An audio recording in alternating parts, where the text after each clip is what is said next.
ফ্রান্সে এক আফগানিস্তানি ছাগল বলাৎকার করে ধরা পড়ছে, মানে ছাগল বুন্দায় ধরা পড়ছে, মানে ছাগল মানে হলো বকরি, আমরা যেটাকে বলি বকরি, সৌদি আরবের লোক যেটাকে বলে বকরি, আল্লাহ রাসূল যেটাকে বলতো বকরি, এবং উনি বকরির মাংস পছন্দ করতেন।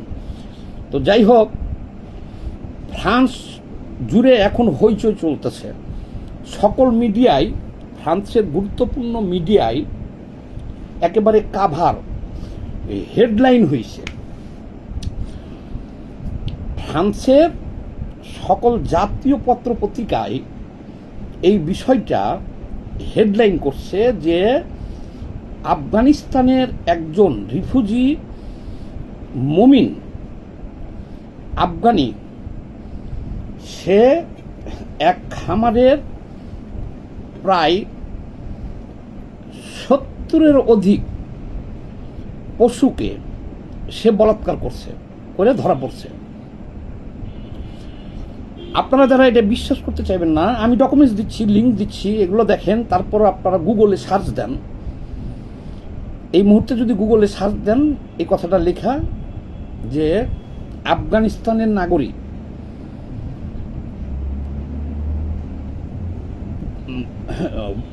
ফ্রান্সে পশু বলাৎকার করেছে, এইটুকু লিখে সার্চ দেন, চলে আসবে, বা ইংরেজিতে দিলে আরও ভালো হয়। এখন প্রশ্ন হলো, আমি আগে ঘটনাটা আপনাদেরকে বলি, এটা নিয়ে আবার অনেকে কিন্তু ভিডিও বানাইছেও। এই যে হ্যালো ইউএসএ আছে না আমেরিকাতে, আমাদের বাংলাদেশের একটা ছেলে আছে, আমার নানা বলে যে নাতি, সেও ভিডিও বানাইছে। এইখানে দেখেন, আগে ঘটনাটা বলে নি। আফগানিস্তান থেকে বহুত লোক বিশ্বের বিভিন্ন দেশে পালাই গেছে নিজের জীবন নিয়ে। যেমন ফ্রান্সে আছে, জার্মানে তো ভরা, জার্মানে আছে, লন্ডনে আছে, আমেরিকাতেও আছে। বিভিন্ন দেশে যারা যে তারা বলছে যে আমাদেরকে প্রাণ ভিক্ষা দেন, তারা আবেদন করছে যে আমরা আফগানিস্তানে নিরাপদ না, তালেবান জঙ্গি গোষ্ঠী আমাদেরকে হত্যা করতে পারে, আমরা প্রাণ ভিক্ষা চাই, আমরা আশ্রয় চাই। তো তাদেরকে রিফিউজি ক্যাটাগরিতে আশ্রয় দিছে ফ্রান্স, সব দেশের মতো ফ্রান্সও দিছে তাদেরকে আশ্রয়। তো সেখানে সেই ছেলে, সেই আফগানি মুজাহিদ একজন একটা পশু খামারে, মানে ডেইরি ফার্মে চাকরি করত। সেই ফার্মে ওনার শতাধিক, সেই মালিকের শতাধিক বকরি আছে। এগুলো কথা বলতেও তো ভাই অনেক খারাপ লাগতেছে আমার, তারপরে বলি। তো তার শতাধিক বকরি আছে। এখন সে মালিক খেয়াল করে দেখলো তার বকরিগুলা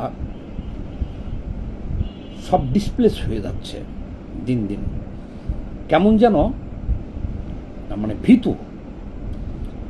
মালিক যখন আগে এই বকরিগুলোর কাছে যাইত, তখন তারা মালিকের কাছে দৌড়ে আসতো, আইসা গায়ের সাথে গা ঘেঁষত, মুখ উঁচু করে, ঠিক এইভাবে লিখছে। এটা বাংলা অনুবাদ করছি আমি, লিঙ্কগুলো ভিডিওর কমেন্টে দিয়ে দিতেছি। মালিক বলছে তার স্টেটমেন্টে যে আগে যখন আমি যাইতাম, তো পশুগুলো আমাকে ভালোবাসতো, আমি তাদের ভালোবাসতাম, আমাকে দেখলে তারা দৌড়িয়ে আসতো আমার কাছে, এবং মুখ উঁচু করে চেয়ে থাকতো, গায়ের সাথে গা ঘেঁষাইত, খাইতে চাইতো। এটা হলো ভালোবাসা। কিন্তু ইদানিং দেখা গেল আমি যখন ওখানে যাই বকরিগুলো ফার্ম পরিদর্শনে, তো বকরিগুলো আমার কাছে তো আসেই না।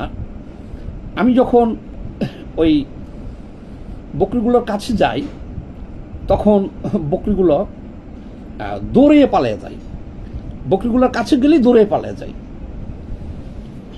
কারণ অনুসন্ধান করতে যাইয়া উনি আরও অনেক খারাপ ভাষায় অনেক কিছু বলছে, এগুলো আমি বলতে চাই না আমাদের এই সমাজে।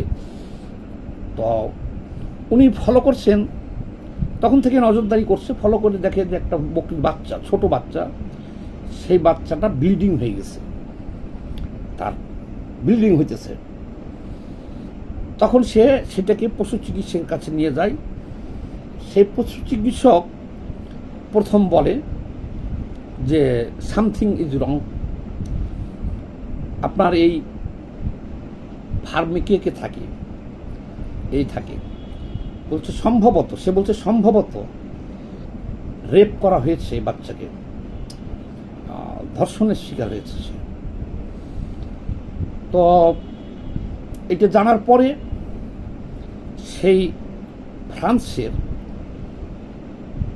ওই ডেইরি ফার্মের মালিক,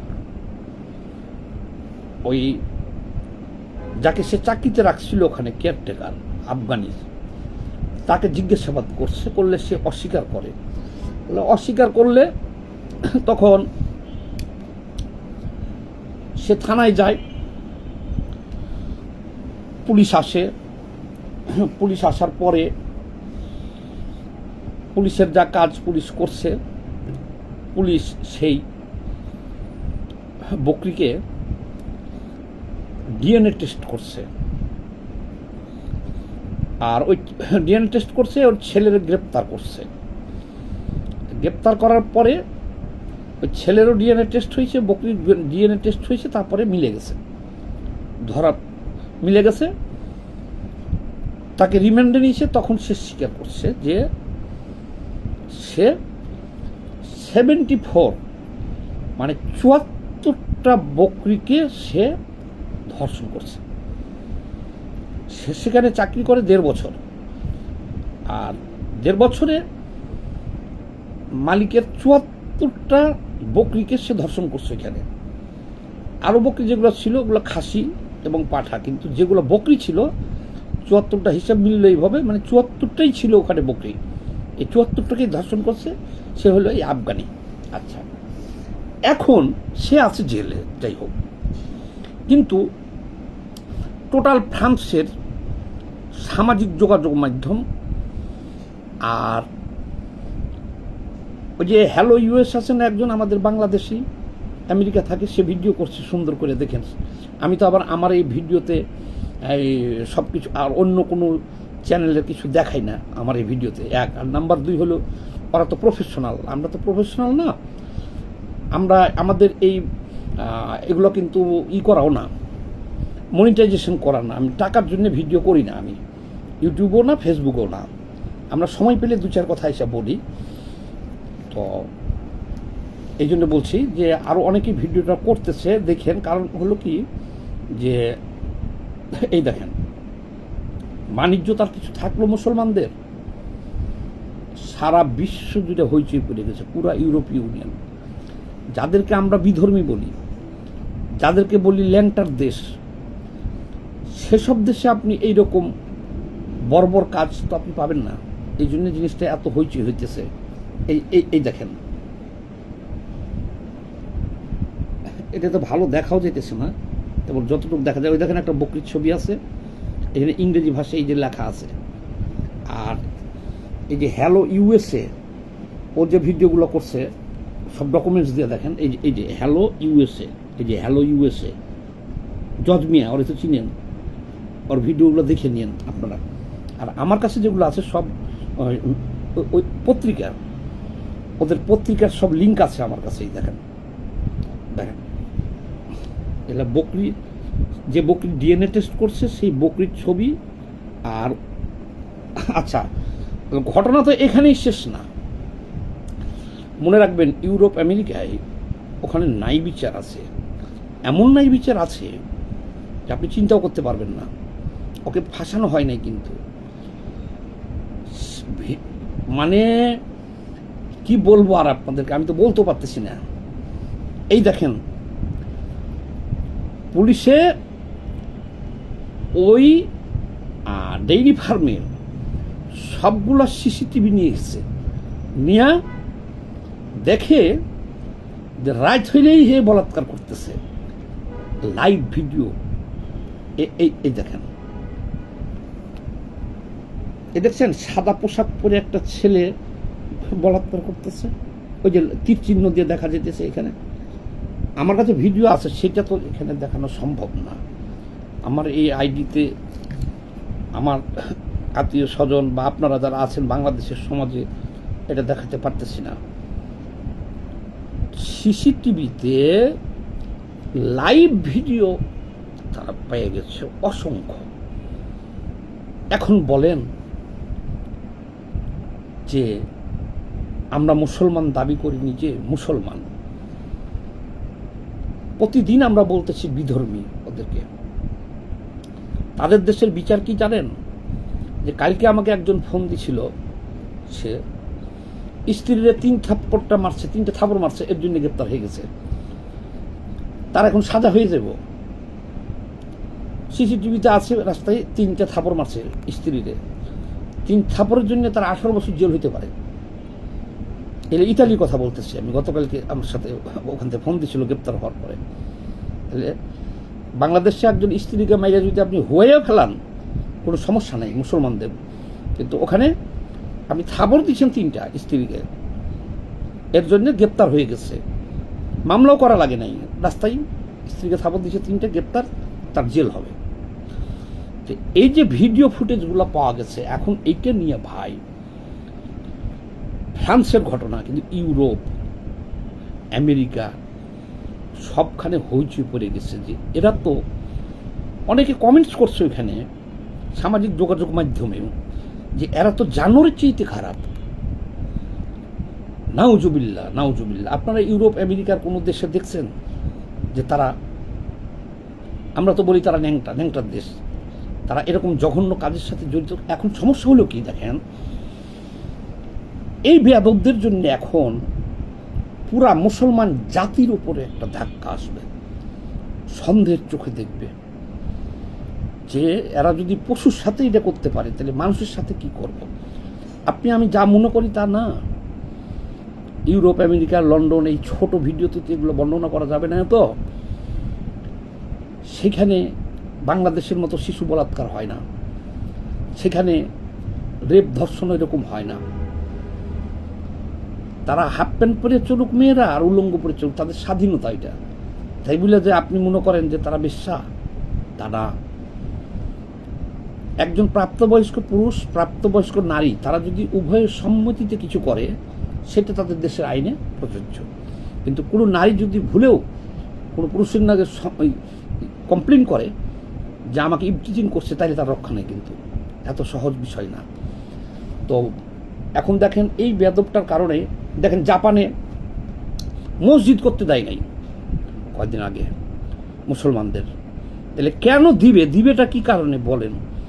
তাহলে তো আমাদের মুসলমানদের চরিত্র বদলাইতে হবে। তাহলে মুসলমানদের এখন দেখেন এই ছাগল কুন্দাইছে আমেরিকা থেকে পুরা ইউরোপ হইচই, মানে অসংখ্য সিসিটিভি ফুটেজ উদ্ধার হয়েছে লাইভ। আস্তাগফিরুল্লাহ, আস্তাগফিরুল্লাহ। তাইলে চরিত্র সংশোধন করতে হবে মুসলমানদের, চরিত্র সংশোধন করলে। আর এই দেখেন এই বদমাইশগুলোর কারণে এখন যে সমস্ত মুসলমান ইউরোপ আমেরিকায় আছে প্রত্যেকেই সাফারার হবে, সবাই নজরদারির মধ্যে থাকবে।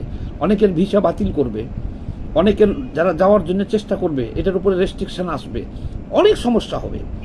এই আফগানিস্তানিরা সেই জঘন্য আফগানিস্তান বানানোর জন্যে বাংলাদেশে আমাদের কিছু লোক লড়াই করতেছে। এরাও ওই ছাগল বলাৎকার করা গ্রুপের লোক। কারণ বিশ্বে আফগানিস্তানের মানুষকে ঘৃণা করে। ইউরোপ আমেরিকার মানুষ হলো উদার গণতান্ত্রিক দেশ, তারা প্রাণ ভিক্ষা চাইছে, আশ্রয় দিছে। দেখেন তো আফগানিস্তানের কত লোক, ইউরোপীয় ইউনিয়ন, আমেরিকা সবখানে আছে। ইরানের কত 90 লক্ষ লোক আছে বিভিন্ন দেশে, তারা আশ্রয় দেয়। সেখানে যে আমরা এই কাজ করি। বাংলাদেশে দেখেন প্রতিদিন শিশু বলাৎকার হইতেছে, এবং যারা শিশু বলাৎকার করতেছে তারাই আবার সমকামিতার বিরুদ্ধে লড়াই করতেছে। আমরা তো ওই বাংলাদেশের শিশু বলাৎকারীদের বিরুদ্ধে কোনো ব্যবস্থা নিতে পারি না। তাহলে যারা শিশু বলাৎকারের অভ্যাস, এদেরকে যদি মক্কাও পাঠান, ফ্রান্সে পাঠান, জার্মান পাঠান, ইন্ডিয়া পাঠান, মালয়েশিয়া পাঠান, যেখানে যাবে সেখানে তো সুযোগ পেলেই বলাৎকার করবে। ছি ছি ছি ছি ছি। সবাই ভালো থাকবেন, আর এই ভিডিওটা একটু বেশি বেশি করে শেয়ার দিয়ে দিন। কি বলবার, বলার কিছু নাই।